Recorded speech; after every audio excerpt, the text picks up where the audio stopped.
Yeah, hello everyone. Welcome. Um, yeah, so we have about 2 hours. We'll take a short break in the middle. So I thought in the first half I'll share some ideas and then maybe we'll do a little meditation. And then in the second half, if you have some questions or comments, we can discuss. Um, or if not, then I'll say some more and then we do some more meditation. Um, yeah. So why don't we generate a positive motivation for this session first? Yeah, maybe just sit quietly for a minute or two. Focus your attention inwards.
Mm.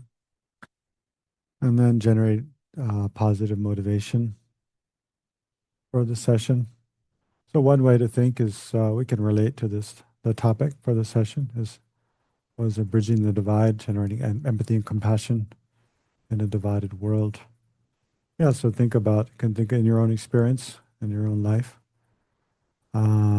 Yeah, sort of uh, divisions that are divisions, yeah, between you and others, or just that you see among others that are sources of suffering and unhappiness.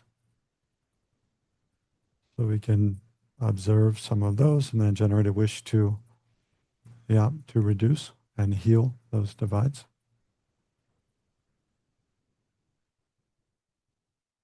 So thinking by whatever we do in this session may contribute to healing divisions that are destructive.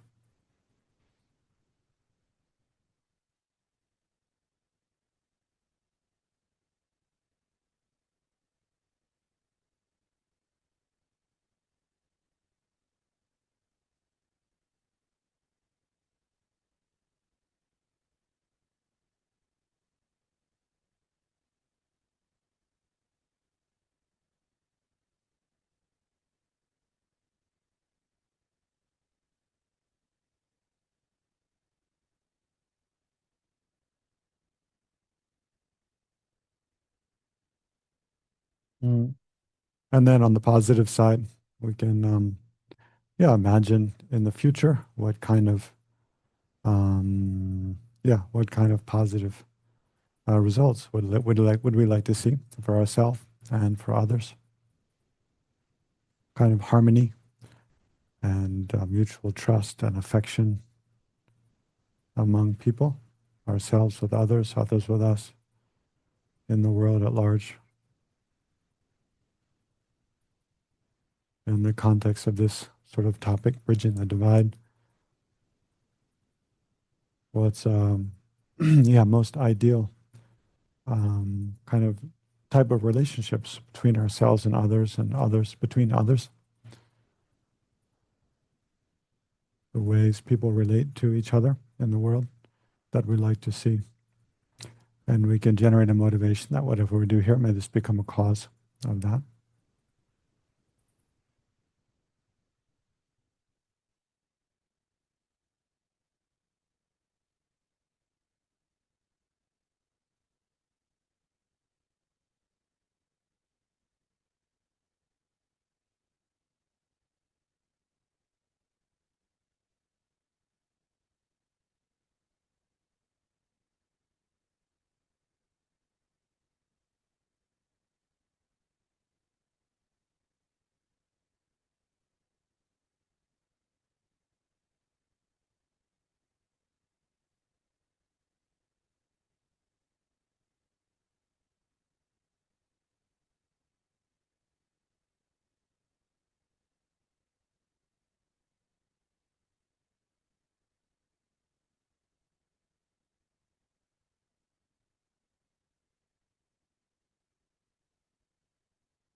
Mm.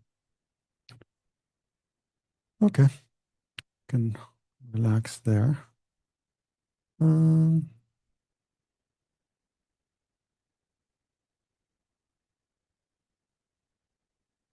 yeah, I thought, all year since I've been teaching here, one thing I wanted to do during this 6 months of teaching, this first year I'm here, is to integrate some different kind of perspectives from Western culture, and in where, especially where they clearly kind of parallel or have a mirror, many themes central to Buddhism.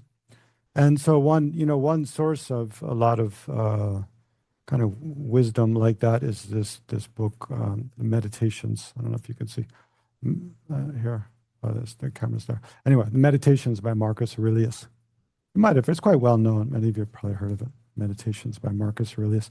Marcus Aurelius was a Roman emperor, but also a Stoic philosopher and poet, I guess you could say, writer.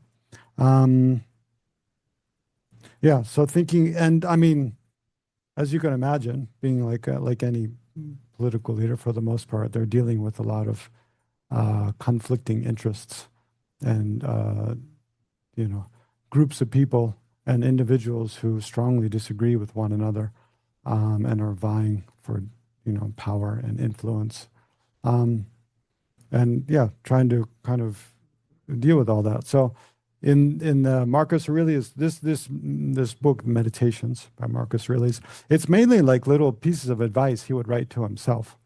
I think it says something like every morning he would write a bit, and then but he would use, or when he'd think of, he'd write this advice, and then he'd contemplate in the morning before he went to work. So yeah, so thinking about this issue today, bridging the divide, empathy and compassion in a divided world.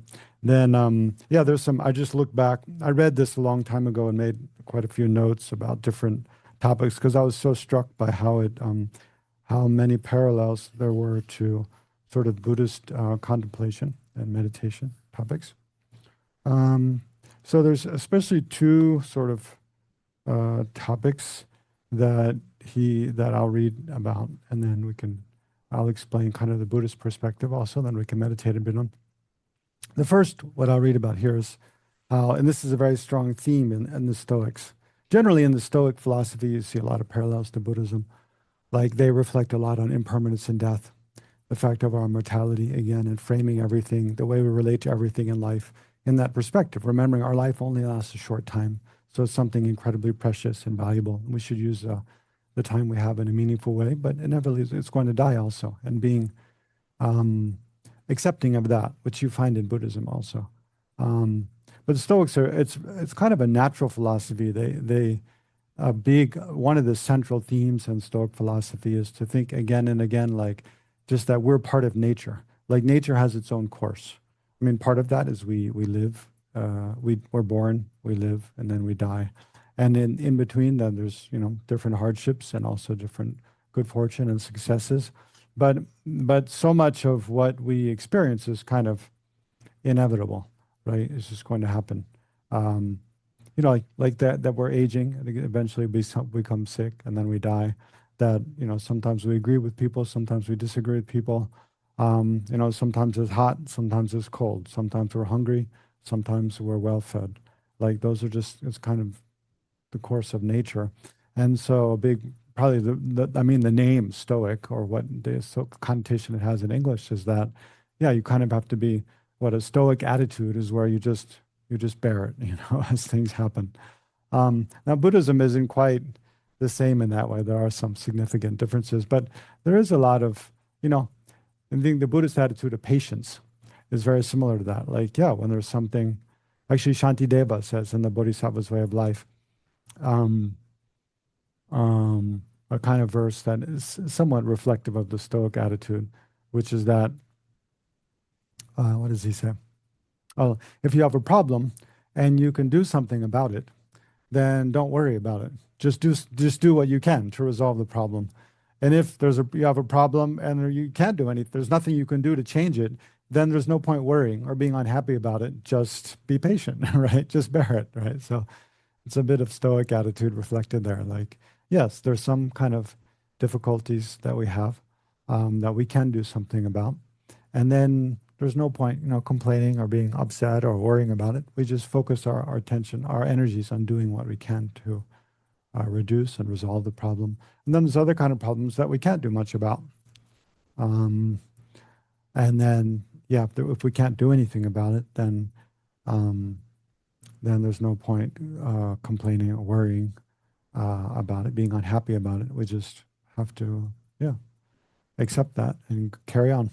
And then, I mean, most problems we face they have aspects of both. No? There's some things we can't do anything about, and some things we can. Um, so, but the two themes I wanted to focus on in that Marcus Aurelius brings up, and there's very strong parallels in Buddhism. One is that when we're looking at a kind of, I mean, maybe I should set the context a little bit of like, well, why are we even talking about this topic, this particular topic this morning, right? I mean, obviously, largely it's related to the whole political situation in the United States, and not only the United States, the larger world, right? Um, and maybe not only the political situation, but maybe also trends we see in society. I mean, and technology, with the whole advent of smartphones and internet and then social media. I think there's a lot of people are afraid that there's more divisiveness, arising in society, because people, in one hand, and it's not only internet and kind of communication technology, but even just the advent of like suburbs, right, where people live in the nuclear family, right, where people used to live in more, with their extended family, like where my mother grew up in a little village in Iowa. Then, she grew up had a big family. Her parents had, I think, 8 children, 9 children, grew up in a big farmhouse. And then many of the children, they just moved. When they, got married, they just bought a house within a mile of their parents' house, or within 5 miles, or within, 30 miles. And then bought farmland and also started farming. My mother's parents were farmers. My grandparents were farmers. Actually, they're German farmers. The whole community there is all people who immigrated in like the 1850s or 60s from Germany and settled down in that part of Iowa. Um, but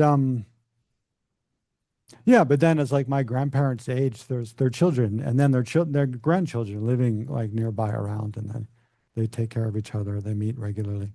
Um, Whereas like, yeah, my mother, I guess, is kind of, well, she's not the only one, but then moved far away, to Virginia, to the East Coast. So that's where I grew up. So when I was growing up with my parents, we didn't have any immediate family like nearby. The nearest family is like 3 hours drive away. But then our grandparents were, quite far away.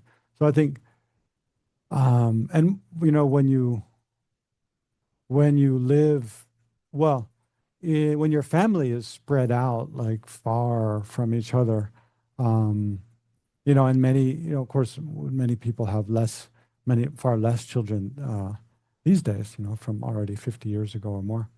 Then, But when, you're only child, you don't have any family around, then it's easy, feel isolated. But also with the advent of, yeah, just more and more people, from a young age having their own homes, then people live, and, the migration in society. Anyway, this is a much larger issue. I don't want to spend too much time on that. But for whatever reason, there's different reasons that people feel kind of more separated from, I think, each other, maybe now than before. And then especially in the recent political climate, it's kind of exaggerated that, it seems.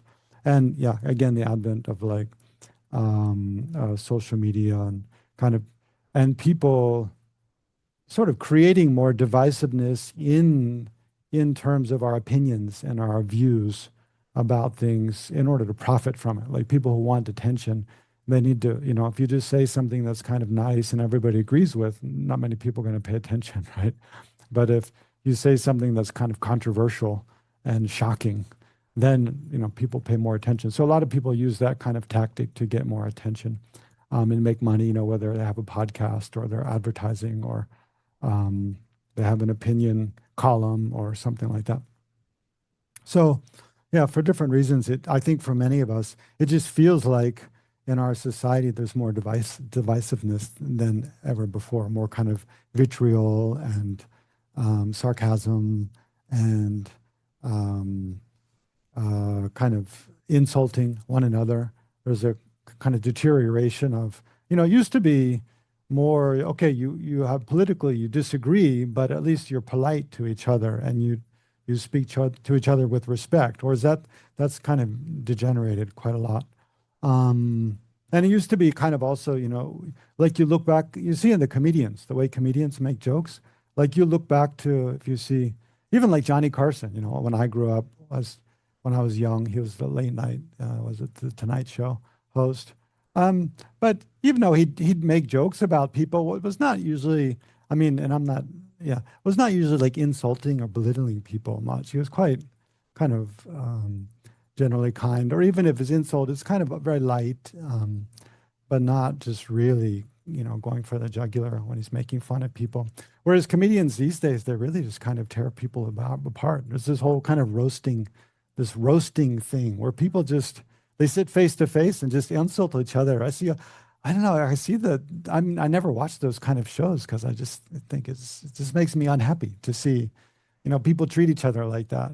But then it's more concerning to see so many people just kind of all sitting around laughing about it, like as if that's a great thing to do. And there's even, a whole kind of series of where people roast each other.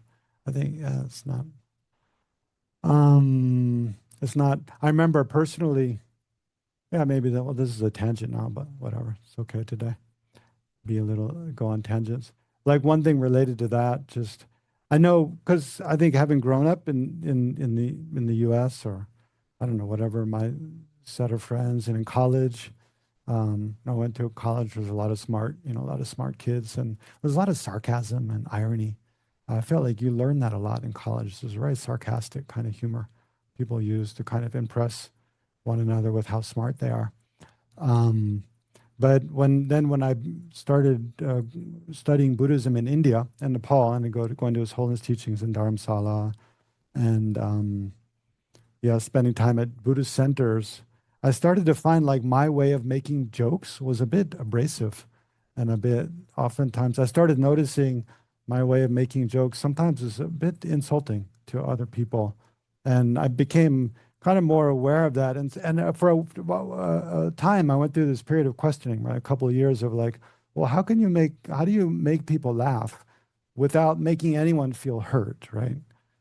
And I started really paying attention to some of the Buddhist teachers that I would, who was attending their teachings, because they make a lot of jokes. They're very funny. Like especially His Holiness. His Holiness, he always makes jokes in his teachings. Lama Zopa Rinpoche also. But there's no one ever who goes away feeling hurt or insulted or belittled. Even sometimes His Holiness will make fun of people a little bit. Like sometimes he makes fun of George W. Bush. Yeah, or other people, the Tibetans. But he always includes something, something nice about them. That includes to mention his basic opinion of them is very good. He likes them. But there's this funny thing that they do, like start a war in Iraq, that he doesn't agree with, right? And then he'll make some joke about it.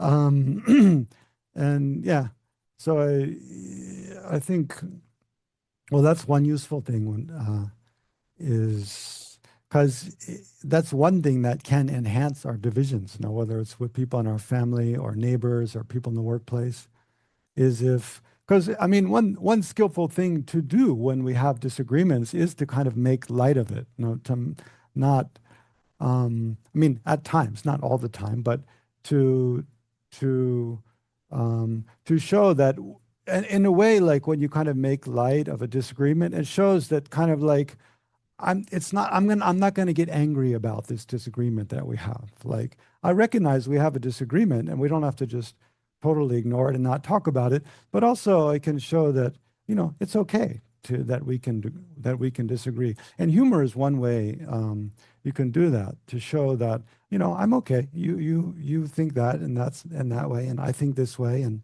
we disagree, but it's okay. We can still be friends and we can still enjoy each other's company and kind of laugh at ourselves and, laugh at others. Also, I notice one way, especially His Holiness and other Buddhist teachers, that they make a lot of self-deprecating humor. A lot of their humor is about themselves, right? And joking about themselves, which is great, right? Because then nobody else is, if there's a fault that you have, other people won't feel comfortable pointing it out unless they really feel comfortable. But if they see that you yourself are comfortable pointing it out, then they're comfortable talking about it. If they see that you yourself aren't trying to hold it, or aren't trying to hide it, or aren't like so sensitive that you can't accept anybody else talking about it. If you yourself joke about your own faults, then other people feel, like they can also speak about those with you, which can be really helpful for them, helpful for you. So to use humor to kind of make light of ourselves, yeah, is one way of kind of bridging divides, in that we, another aspect that I think is part of what we perceive, what we sense as kind of a deterioration of our social fabric, and due to more divisiveness, is that it's like we feel uncomfortable disagreeing. I think in the past, you know, well, I don't know. It's hard when we talk about the past. It's always hard to tell whether we're just looking through like rose tinted glasses, or not, or if it's real. But I don't know. Well, like I guess maybe, yeah, I'll go ahead and stick my neck out and say I do think in the past it seemed like it was a bit easier, or I don't know, maybe not. I don't know, maybe that's not real. But my question, I guess, is it more difficult to express uh, differing opinions now than before? And maybe not. Yeah, I'm not sure that's so clear or not. I'd be interested to hear what you all think. But yeah, I mean, yeah, but basically, I think one thing I wanted to say was that I think, and this, yeah, this can relate back to um, some messages of the Buddha very clearly, is that it has to be okay to disagree with one another. Like we have to agree that it's okay to disagree. Um, and then still find a basis, even within disagreeing, even, very serious disagreements about whatever political opinions, or, ideas about, I don't know, work, or morality or something. Within disagreeing, there also has to be a basis for caring about one another and showing respect for one another, and wanting what's good for one another. Anyway, so yeah, now I need to get back to Marcus Aurelius, right? Or else I'm never going to get to reading that. So there's two themes in Marcus Aurelius that I think he speaks nicely about that help to kind of bridge divides. One is that it's helpful when we think about others to not think from exclusively from within our own unique perspective. Like we each have a unique perspective. We each inhabit our own body. We each inhabit our own set of experiences. And based on those experiences, we have our own set of ideas and beliefs and values. And those are all valid. Like for each of us, we have our own unique experience of the world that way and our own unique identity. And that's valid. Like people need to have the freedom and the right to be able to develop their own personal identity and beliefs and kind of moral framework and ideas. But when we think about others and we too often jump to conclusions and jump to making judgments about others from just within our own perspective, right? So one thing that Marcus Aurelius says, and you find also it's kind of reflected in Buddhist ideas, is it's important to try to, when we think about others, to try to do so in a more objective way, right? To try to look for an objective kind of place. And there's no purely objective like viewpoint, right? But something, a larger, look at the larger picture when we think about others. And one way to do that is to think about impermanence and that things are changing, right? Just the fact of change and that things arise on independence upon causes and conditions. Nothing just is the way it is by pure chance or pure happenstance. People become the way they do, independence upon causes and conditions. We've become what we are, independence upon certain causes and conditions, and other people are the same. And so, yeah, I mean, there's this ancient saying like, before you, I don't know, I think it's maybe a Native American saying, yeah, something like, before you judge another, walk a mile in their shoes. And there's a lot of truth to that. Like before you, and that kind of gets at this, like before you jump to making a judgment about someone, try to really spend time imagining what it's like to be them. Like what are the what are the circumstances that, we're all born as infants, as young children. And then in that, in that time in our lives, mostly we're largely the same. We don't have a lot of different ideas. Or different habits, different appearance even. We kind of look much more the same, are much more the same. There's much more, less division between us. You have a room full of young, 6 months old or 6-month olds or 1-year-olds. Like there's no division between them. They just relate to each other by what's happening immediately in that moment, right? Without a lot of, ideas, other ideas, like adults have. And yeah, without a lot of like duplicity or, kind of politeness, but actually meaning something else or innuendo. Like, infants don't have that, right? They're just very direct. Yeah. So anyway, and then so the one thing is trying to making a practice of seeing things from not just within our own particular, from our own particular vantage point, but trying to make a practice of looking at things from a more objective vantage point. And then the second theme is, just remembering that people aren't always in control of their own minds, right? And therefore their own actions, just as we aren't. People have afflictive emotions. And just as we act out of afflictive emotions, other people do. So we need to be forgiving. Yeah, and that's a very strong basis for empathy and compassion. Yeah, and underlying, I guess, both of those ideas is that, and this is kind of a fundamental Buddhist topic of contemplation, is that people aren't reducible to their actions and their ideas or their speech. Like we have to separate people's actions and their ideas, their speech, from just them as a person, just fundamentally them as a sentient being, someone who has a mind and they have feelings, they experience pleasure, they experience pain, and they have an instinct just like we do to have happiness and to be free from suffering. So we have to, and on that basis, we always have, there's always an opportunity to feel close to and feel connected to and to understand, to feel like at some level we understand other people, even if their political views or their way of, I don't know, whatever their way of life, the kind of car they drive, the kind of